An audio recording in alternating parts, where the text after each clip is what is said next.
Can you describe your route that day?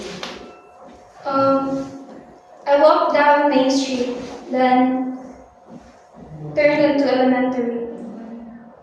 Did you notice anyone suspicious? No, just normal shoppers. Our surveillance footage shows you entering the store that day. Care to explain? Oh, I must be forgotten. I just rose. We found a text message from the suspect to your phone. What's your connection? Just friends. I didn't know about the robbery.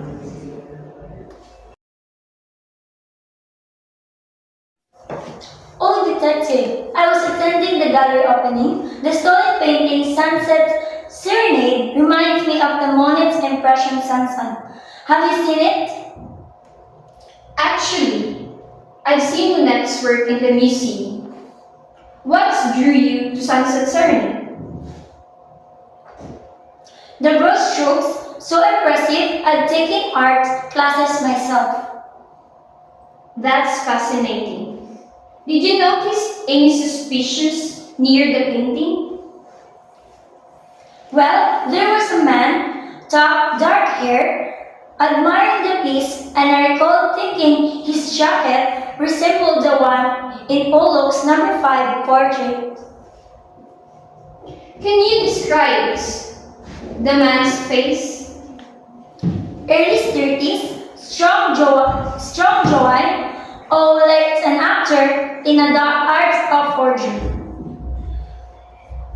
Did you see him leave with anyone? Actually, he left alone hastily.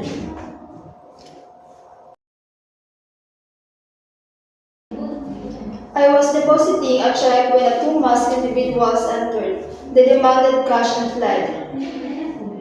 Let's review your statement. Can you confirm the time? Around 9:45 a.m. 9:45 a.m. Two masked individuals demanded cash.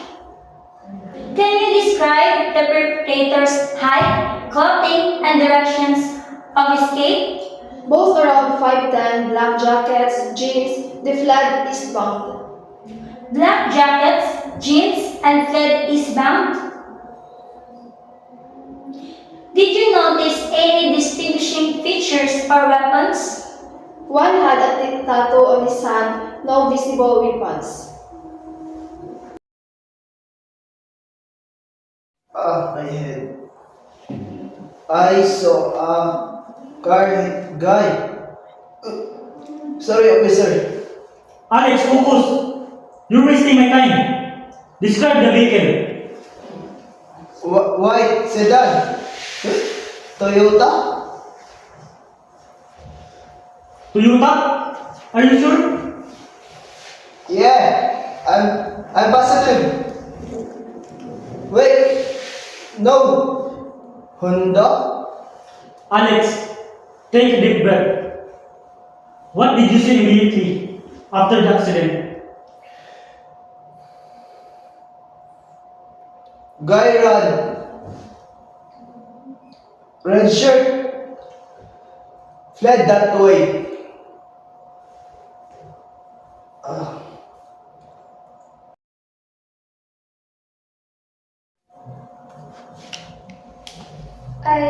I saw someone with a mask. I don't know if I should say more. Emily, you're safe here. Your information can help us. Take your time. I saw him enter, demanded cash, had a tattoo. That's helpful. Can you describe the tattoo? A snake on his hand.